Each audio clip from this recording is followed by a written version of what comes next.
கார்த்தி தீபம் சீரியல் இன்றைக்கான எபிசோடில் என்ன நடக்க போகுதுன்னு பார்க்கலாம் வாங்க. அதுக்கு முன்னாடி என்னுடைய சேனலை நீங்கள் சப்ஸ்கிரைப் பண்ணலைன்னா மறக்காமல் சப்ஸ்கிரைப் பண்ணிக்கோங்க. பக்கத்தில் இருக்கிற பெல் பட்டனையும் ப்ரெஸ் பண்ணிக்கோங்க. ராணியும் அவங்க ஹஸ்பண்டும் வந்து பேசிகிட்டு இருக்காங்க. இந்த விஷயத்தை உடனே வந்து கார்த்திக் சார்கிட்ட சொல்லணும் அப்படின்னு சொன்ன உடனே சரி கார்த்திக் சாருக்கு கால் பண்ண அப்படின்னு சொல்கிறாங்க. ராணியை வந்து கார்த்திக்கு கால் பண்ணுறாங்க. கால் நாட் ரீச்சபிள்னு வருது. திரும்பவும் ட்ரை பண்ணி பார்க்குறாங்க. திரும்பவும் நாட் ரீச்சபிள்னு வருது. சரி நாம் லேட் பண்ண வேண்டாம், உடனே வந்து கார்த்திக் சார் வீட்டுக்கே போயிட்டு இந்த விஷயத்தை சொல்லிடலாம் அப்படின்னு அவங்க 2 பேரும் வந்து ஆட்டோவில் அங்கேருந்து கார்த்திக்கோட வீட்டுக்கு வந்து போயிட்டுருக்காங்க. அங்கே ஐஸ்வர்யா வந்துட்டு அந்த ரவுடி சங்கருக்கு கால் பண்ணி என்ன அதையை தூக்கிட்டிங்களா அப்படின்னு கேட்டுட்ருக்காங்க. இல்லை ஹாஸ்பிட்டலுக்கு தான் போயிட்டுருக்கோம் அப்படின்னு ஆம்புலன்ஸில் அவங்க ஒரு 2-3 பேரை கூட கூட்டிகிட்டு வந்து போயிட்டுருக்காங்க. இவங்க வந்து ராணியும் அவங்க ஹஸ்பண்டும் வந்து நேராக வந்து வீட்டுக்கு போயிடுவாங்க. அப்போது ஐஸ்வர்யாவும் அவங்க அம்மாவும் வந்து ஷாப்பிங் மால் போகிறதுக்காக கிளம்பி ரெடியாகி வெளியில் வந்துட்டுருக்காங்க. நேராக வந்து அவங்கக்கிட்டே வந்து கேட்குறாங்க, இது மாதிரி கார்த்திக் சார் இருக்காரா அப்படின்னு கேட்ட உடனே ஐஸ்வர்யா வந்துட்டு யார் நீங்கள் எதுக்காக வந்திருக்கீங்க அப்படின்னு கேட்குறாங்க. கார்த்திக் சார் எனக்கு நல்லா தெரியும். 2 நாளைக்கு முன்னாடி கார்த்திக் சார் அவங்க அம்மாவை காணோன்னு ரொம்ப ஃபீல் பண்ணார். அவங்களோட அம்மாவுக்கு வந்து அடிபட்டு எங்கள் வீட்டுக்காரர் தான் வந்து ஹாஸ்பிட்டலில் சேர்த்துருக்காரு அப்படின்னு சொன்ன உடனே ஐஸ்வர்யாவும் அவங்க அம்மாவும் பயங்கரமாக ஷாக் ஆகுறாங்க.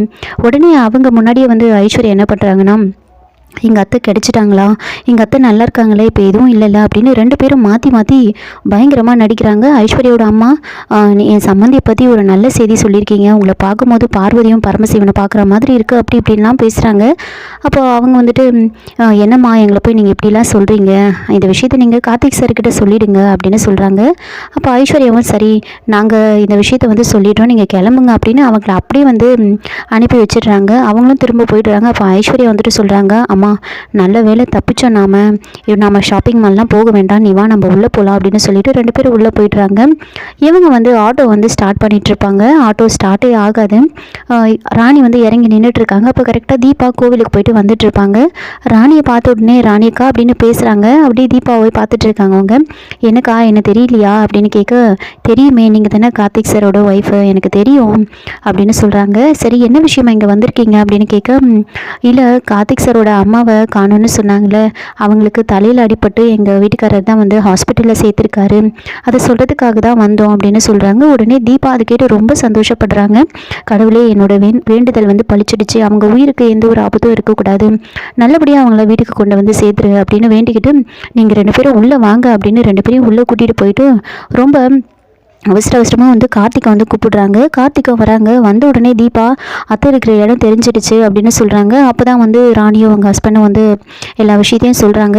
இப்போ தான் கொஞ்சம் நேரத்துக்கு முன்னாடி நாங்கள் இவங்கக்கிட்ட இந்த விஷயத்த சொன்னோம் அப்படின்னு ஐஸ்வர்யாவை கை காமிச்சு சொல்கிறாங்க.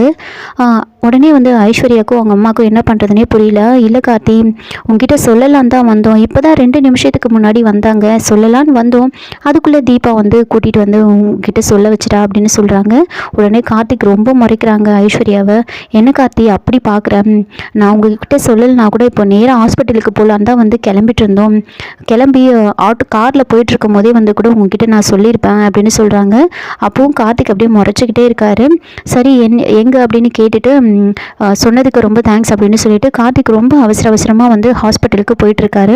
இன்னொரு பக்கம் சங்கர் வந்து ஆம்புலன்ஸில் போயிட்டு இருப்பாங்க. கார்த்திக் கிளம்பி போனதுக்கப்புறமா ஐஸ்வர்யா வந்துட்டு அந்த சங்கருக்கு கால் பண்ணி கார்த்திக்கு அவங்க இருக்கிற இடம் வந்து தெரிஞ்சிடுச்சு, இப்போ அந்த ஹாஸ்பிட்டலுக்கு தான் அவன் வந்துட்டுருக்கான், அவன் போகிறதுக்குள்ளே நீ சீக்கிரமாக போயிட்டு ஏதாவது போயிட்டு அத்தையை தூக்குங்க அப்படின்னு சொல்லிட்டு இருக்காங்க.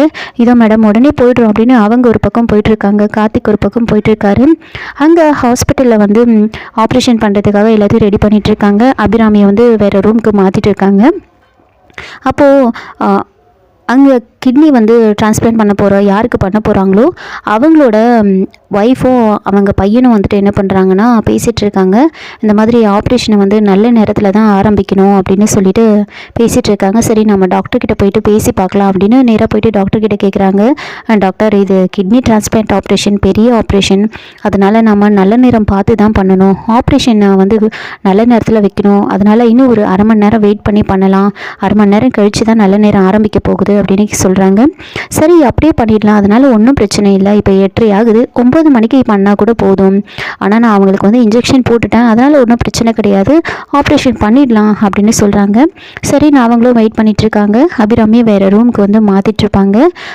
கார்த்திக் அங்கே போகிறதுக்கு முன்னாடியே வந்து இந்த சங்கர் வந்துட்டு அங்கே போயிட்டுருப்பாங்க.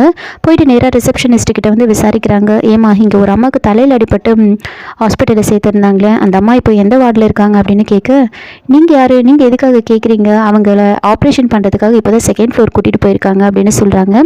நீங்கள் யார் அப்படின்னு சந்தேகமாக கேட்ட உடனே, இல்லைம்மா ஆப்ரேஷன் பண்ணுறதுக்கு கூட இருக்கிறதுக்காக வந்திருக்கோம் அப்படின்னு சொல்லி சமாளிக்கிறாங்க. ஓஹோ ஸ்பெஷல் டியூட்டிக்காக வந்திருக்கீங்களா அப்படின்னு கேட்க, ஆமாம் அதுக்கு தான் வந்திருக்கோம் அப்படின்னு சொல்லிட்டு ரொம்ப வேகமாக 2nd ஃப்ளோருக்கு போயிட்டுருக்காங்க. பின்னாடியே கார்த்திக்கும் வந்துடுவார். ஹாஸ்பிட்டலுக்கு வந்து ரொம்ப வேகமாக வந்துட்டுருக்காங்க. வந்து ரிசப்ஷனிஸ்ட்டுக்கிட்ட அவரும் கேட்குறாங்க, இந்த மாதிரி அபிராமின்றவங்களை வந்து இங்கே ஹாஸ்பிட்டலில் சேர்த்துருக்காங்களாமே அப்படின்னு கேட்ட உடனே அவங்க, ஒரு ஆட்டோக்காரர் கொண்டு வந்து சேர்த்தாரா, அவங்களே கேட்குறீங்களா அப்படின்னு கேட்குறாங்க. ஆமாம் அப்படின்னு சொன்ன உடனே, அவங்களுக்கு வந்து ஆப்ரேஷன் பண்ணுறாங்க, இப்போ 2nd ஃப்ளோரில் கூட்டிகிட்டு போயிருக்காங்க அப்படின்னு சொன்ன உடனே, ஆப்ரேஷனா அப்படின்னு யோசிச்சுக்கிட்டு கார்த்திக்கும் போயிட்டுருக்காங்க. கார்த்திக் போயிட்டு லிஃப்ட்டுக்காக வெயிட் பண்ணிட்டுருக்காங்க.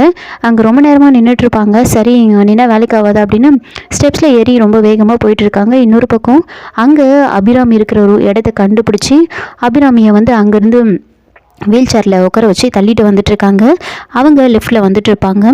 கார்த்திக் வந்துட்டு அங்கே ரொம்ப நேரம் ஆகுது, வெயிட் பண்ண முடியாது அப்படின்னு சொல்லிட்டு ஸ்டெப்ஸில் ஏறி போயிட்டுருக்காங்க. அவங்க லிஃப்ட்டில் வந்துட்டுருக்காங்க. இன்னொரு பக்கம் என்ன நடக்குதுன்னா, கார்த்திக் வந்துட்டு நேராக 2nd ஃப்ளோரில் போயிட்டு அங்கே டாக்டர்கிட்ட வந்து போய் கேட்குறாங்க, இந்த மாதிரி இங்கே தலையில் அடிபட்டு ஒருத்தவங்க வந்து இங்கே ஹாஸ்பிட்டலில் கொண்டு வந்து சேர்த்துருக்காங்க, இப்போ அவங்களுக்கு ஆப்ரேஷன் சொன்னாங்களே அப்படின்னு கேட்குறாங்க. உடனே அந்த டாக்டருக்கு என்ன பதில் சொல்கிறதுனே தெரியல, அப்படியே முழிச்சிட்ருக்காங்க. இதோட இந்த எபிசோடு வந்து முடிச்சிருக்காங்க. என்னோட ரிவ்யூ பிடிச்சிருந்தால் லைக் பண்ணுங்கள், மறக்காமல் சப்ஸ்கிரைப் பண்ணுங்கள். தேங்க்யூ.